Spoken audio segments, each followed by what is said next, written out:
Sa ibang balita, aabot sa halos 3,000 Pinoy ang stranded pa rin sa Persian Gulf dahil sa nagpapatuloy na sigalot sa Middle East.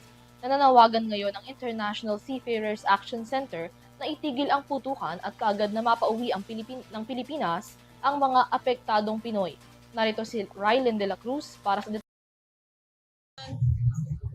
Muli nanawagan ng International Seafarers Action Center o ISAC na tulungan lang ang hidwa ng dalawang bansa na hindi na mabigyang proteksyon ng mga Pilipinong tripulante. Ito ay matapos kumpirmahin ng US Central Command o CENTCOM ang muling pag-atake sa Iran.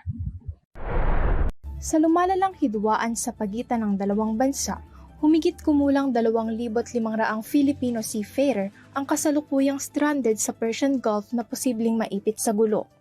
Ayon sa ISAC, kailangang kumilos agad ng gobyerno ng Pilipinas upang mapauwi agad ang mga Filipinong tripulanteng stranded sa Strait of Hormuz at hindi umano kailangang umasa pa ng gobyerno sa mga assistance mula sa mga ship owner.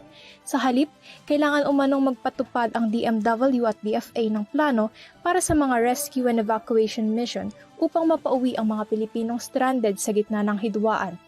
Maliban sa lokal na pamahalaan, kailangan din umano ng kooperasyon ng US Embassy sa Manila upang tiyaking walang masasaktang Pilipino sa war zone at bigyang daan ng maayos na repatriation ng mga ito.